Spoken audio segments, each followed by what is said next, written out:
And the quake-damaged Baoji-Chengdu railway reopened this morning after being closed for 283 hours. It will allow more disaster relief goods to reach Sichuan Province.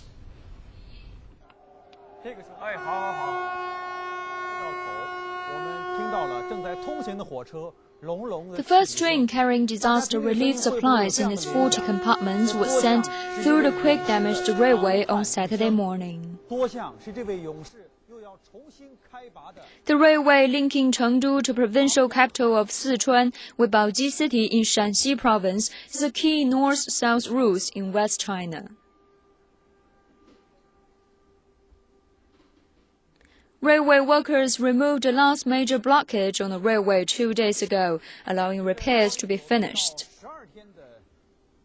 Workers towed away all the wagons trapped in the tunnel on the northern section of the line. The southern section of the railway reopened on Friday after workers finished repairing a key bridge damaged by the earthquake. The tremor also caused the collapse of the number 109 tunnel in Huaxian County, northwestern Gansu Province.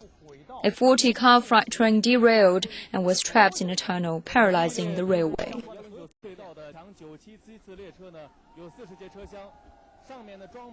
Zhang Nini, CCTV.